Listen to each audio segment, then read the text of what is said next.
उत्तर प्रदेश की बांदा जेल में बंद मुख्तार अंसारी की कार्डियक अरेस्ट से गुरुवार रात को मौत हो गई। उसे उल्टी की शिकायत और बेहोशी की हालात में रात 8:25 जेल से रानी दरगावती मेडिकल कॉलेज ले जाया गया था। माफिया डॉन के शव का पोस्टमार्टम पूरा कर अब उसके शव को गाजीपुर लाया गया है। सुबह 10 बजे शव को सुपुर्द खाक किया जाएगा। इससे पहले उसके घर के बाहर और इलाके में सुरक्षा बढ़ा दी गई है। चारों तरफ पुलिस की टीम को तैनात किया गया है।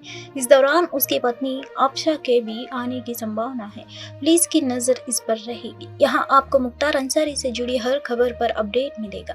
गैंगस्टर से नेता बने मुख्तार अंसारी के अंतिम संस्कार से पहले उनके गाजीपुर स्थित आवास के बाहर सुरक्षा बढ़ा दी गई है। समाजवादी पार्टी के विधायक और मुख्तार अंसारी के भतीजे मोहम्मद सुहेब अंसारी ने कहा कि अंतिम संस्कार की तैयारियां की जा रही है, सभी को उसे देखने का मौका मिलेगा। उसने वही मौजूद सभी लोगों से अनुरोध किया कि मर्यादा बनाए रखे। अब्बास अंसारी पिता मुख्तार के अंतिम संस्कार में शामिल नहीं हो पाएंगे। कासगंज के जेल में बंद अब्बास को बाहर आने की अनुमति नहीं है। उसकी तरफ से अंतिम संस्कार में शामिल होने के लिए सुप्रीम कोर्ट में याचिका दाखिल की गई है। इस याचिका पर अभी सुनवाई नहीं हो सकी है। मुख्तार अंसारी की मौत पर सियासी घमासान जारी है। इस बीच एआईएमआईएम प्रमुख असदुद्दीन ओवैसी ने मौत को लेकर यूपी सरकार पर जोरदार हमला बोला और सरकार पर जेल में जहर देने का आरोप लगाया। जलसा यौम उल कुरान को संबोधित करते हुए उन्होंने क्या कहा, सुनिए।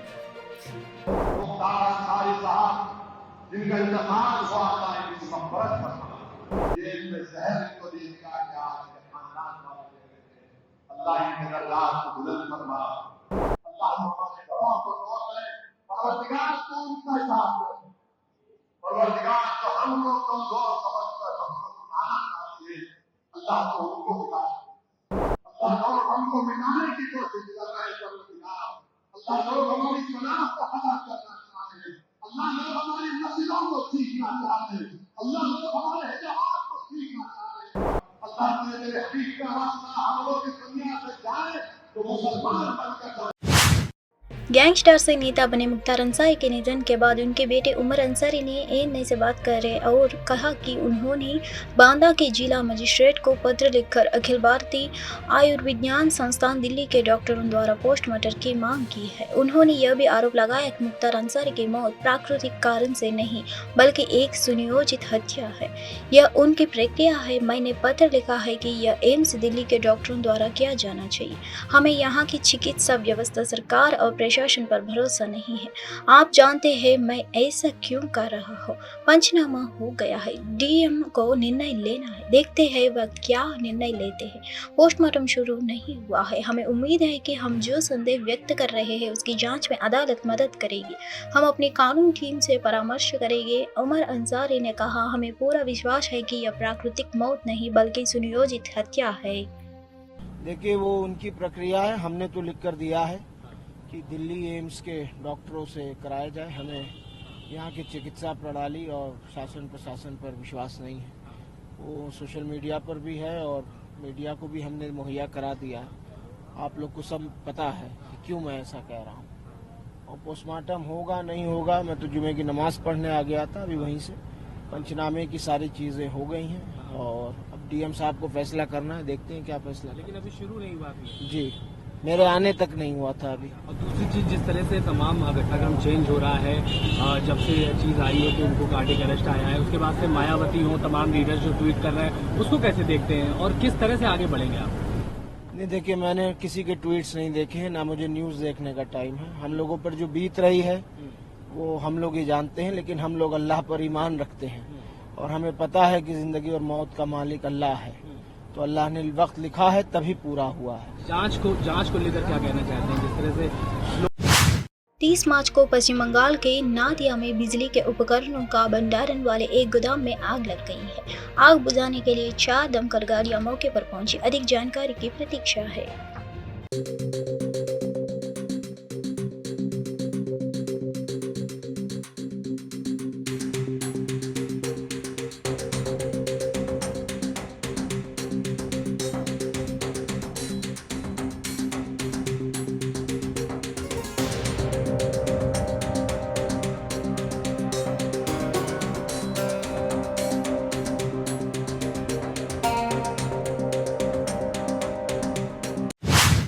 एआईएमआईएम प्रमुख असदुद्दीन ओवैसी ने 29 मार्च को गैंगस्टर से नेता बने मुख्तार अंसारी की मौत पर चिंता व्यक्त की है। प्रेस को संबोधित करते हुए असदुद्दीन ओवैसी ने यूपी सरकार से इस मामले की निष्पक्ष जांच की मांग की। उन्होंने यह भी आरोप लगाया कि उत्तर प्रदेश कानून के राज से नहीं बल्कि बंदूक के राज से चल रहा है। राज्य बंदूक के शासन से चल रहा है, कानून के शासन से नहीं। मुख्तार अंसारी न्यायिक हिरासत में थे जब उनके परिवार ने सुप्रीम कोर्ट में मामला दायर किया था कि परिवार को आशंका थी कि उन्हें जेल के अंदर मार दिया जाएगा। अब उनकी मौत हो गई और परिवार का कहना है कि उन्हें धीमा जहर दिया गया था। आश्चर्य की बात यह है कि उन्हें किसी विशेष अस्पताल में नहीं बल्कि एक ऐसे अस्पताल ले गया गया है। उन्हें उचित चिकित्सा सुविधा नहीं दी गई और कुछ ही समय के भीतर उन्हें वापस जेल भेज दिया गया है। मुझे उम्मीद है कि उत्तर प्रदेश सरकार न्याय के हित में और कानून के शासन के हित में निष्पक्ष जांच करेगी। पूरी दुनिया को पता होना चाहिए कि क्या हुआ है। The state is being run by rule by gun, not by rule of law. And this is the second instance wherein a person has died in judicial custody. The whole world had seen that earlier 2 convicted prisoners, one happened to be an ex-MP, was shot dead. Mr. Ansari was an ex-MLA and he was in judicial custody. And when this family has filed a case in Supreme Court, stating to the Honorable Supreme Court that there is an apprehension by the family that he will be killed inside the prison. Now he dies, and the family say that slow poison was given. And the surprising and shocking thing is that he was not taken to a specialist hospital. He was taken to a hospital where no proper medical attention was given to him. And the most surprising thing and shocking thing is that within a short span of time he was sent back to the prison. So definitely what the नौसेना द्वारा जारी आधिकारिक विज्ञप्ति के अनुसार भारतीय नौसेना ने कहा कि हम समुद्री सुरक्षा के लिए राष्ट्रीयता की परवाह नहीं करते, हम समुद्री सुरक्षा के लिए प्रतिबद्ध हैं। भारतीय नौसेना ने एक बार फिर समुद्री लुटेरों से लोहा लेते हुए ईरानी मछली पकड़ने वाले जहाज को छुड़ा लिया है। इसी के साथ नौसेना ने 23 पाकिस्तानी चालक दल को भी सुरक्षित बचा लिया। पूरा अभियान करीब 12 घंटे से अधिक समय तक चला। नौसेना का कहना है कि हमारी विशेषज्ञ टीम उस क्षेत्र की जांच करेगी जिससे वह क्षेत्र दोबारा मछली पालन सहित अन्य सामान्य गतिविधियों के लिए सुरक्षित हो जाए। जहाज को लुटेरा ने गुरुवार को ही पकड़ लिया था, जिसके बाद से नौसेना ने उन्हें बचाने के लिए अभियान शुरू कर दिया गया था। नौसेना द्वारा जारी आधिकारिक विज्ञप्ति के अनुसार INS सुमेधा ने शुक्रवार तड़के FP अलकंबर को रोका और बाद में अभियान में मिसाइल फ्रिगेट INS त्रिशूल से जुड़ गया। 12 घंटे से अधिक समय तक चले अभियान के बाद समुद्री लुटेरा को आत्मसमर्पण करने के लिए मजबूर होना पड़ा है। जहाज में करीब 9 समुद्री लुटेरे सवार थे। घटना के दौरान ईरानी जहाज सोक्राटो से 90 mm दक्षिण पश्चिम में था। भारतीय नौसेना ने कहा कि हम समुद्री सुरक्षा के लिए राष्ट्रीयता की परवाह नहीं करते, हम समुद्री सुरक्षा के लिए प्रतिबद्ध हैं। कांग्रेस के राष्ट्रीय अध्यक्ष मल्लिकार्जुन खड़गे खुद को कर्नाटक का भूमि पात्र बताते हैं। बीते विधानसभा चुनाव में खड़गे की मेहनत का रंग दिखा जब कांग्रेस ने राज्य की सत्ता से बसपा को बाहर कर दिया। नतीजों ने खड़गे की प्रतिष्ठा बढ़ा दी है, मगर साल भर से ही कम समय में उनके सामने एक और बड़ा लक्ष्य है लोकसभा चुनाव। खड़गे के सामने विधानसभा का प्रदर्शन दोहराने की चुनौती है, क्योंकि 2019 में कांग्रेस सिर्फ 1 सीट जीत सकी थी। कर्नाटक में मई 2023 में संपन्न विधानसभा चुनाव में भारी जीत हासिल कर कांग्रेस सत्ता पर काबिज हुई थी। 224 सदस्यीय विधानसभा में उसे 135 सीटें मिली और भारतीय जनता पार्टी सत्ता से बाहर हो गई। इससे राष्ट्रीय स्तर पर मल्लिकार्जुन खड़गे को काफी मजबूती मिली, मगर अब उनके सामने 2019 के लोकसभा चुनाव के लिए दस्तवक्र के पीछे छोड़कर नई कहानी लिखने की चुनौती है। राजनीतिक विश्लेषकों के अनुसार यदि कांग्रेस खड़गे के गृह राज्य में अच्छा प्रदर्शन करती है तो इससे न केवल पार्टी में बल्कि विपक्षी गठबंधन में उनका प्रभाव पड़ेगा।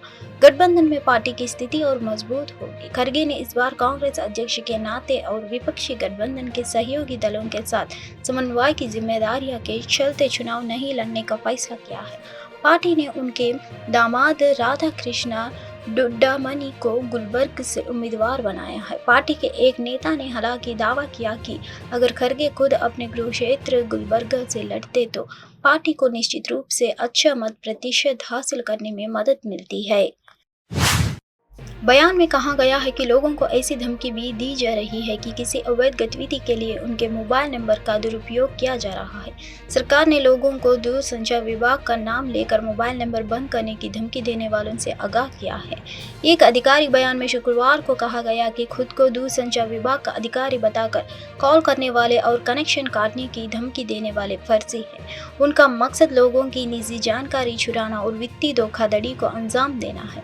विभाग ने विदेशी मूल के मोबाइल नंबरों से आने वाली व्हाट्सएप कॉल को लेकर भी सावधान कि बयान में कहा गया है कि लोगों को ऐसी धमकी भी दी जा रही है कि किसी अवैध गतिविधि के लिए उनके मोबाइल नंबर का दुरुपयोग किया जा रहा है। साइबर अपराधी ऐसी कॉल के जरिए साइबर अपराध वित्तीय धोखाधड़ी को अंजाम देने के लिए व्यक्तिगत जानकारी चुराने की कोशिश कर रहे हैं। विभाग ने कहा वह अपनी ओर से किसी को भी ऐसी कॉल करने के लिए अधिकृत नहीं करता है। ऐसे में किसी भी प्रकार की धोखाधड़ी से बचने के लिए लोग सतर्क रहिए।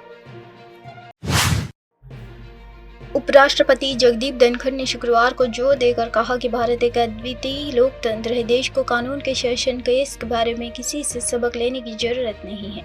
उनकी यह टिप्पणी जर्मनी, अमेरिका और संयुक्त राष्ट्र की ओर से दिल्ली के मुख्यमंत्री अरविंद केजरीवाल की गिरफ्तारी पर दिए गए वक्तव्यों के बाद आई है। अमेरिका और संयुक्त राष्ट्र के प्रतिनिधियों से पूछे गए सवालों के बाद टिप्पणियां शुरू हुई है। यह कांग्रेस के बैंक खातों को फ्रीज करने के बारे में थी। उपराष्ट्रपति जगदीप धनखड़ ने शुक्रवार को एक कार्यक्रम में कहा कि भारत एक मजबूत न्यायिक प्रणाली वाला लोकतंत्र है। यह किसी भी व्यक्ति या किसी समूह से समझौता नहीं करता है। भारत को कानून के शासन के बारे में किसी से सबक लेने की जरूरत नहीं है। धनखड़ ने जोर देकर कहा कि भारत में कानून के सामने समानता नया आदर्श है और जो लोग सोचते हैं कि वे कानून से पूरे हैं उन्हें जवाबदेह ठहराया जा रहा है। नई दिल्ली के रामलीला मैदान में रविवार को अरविंद केजरीवाल की गिरफ्तारी के खिलाफ आम आदमी पार्टी की ओर से रैली आयोजित किया जाना प्रस्तावित है।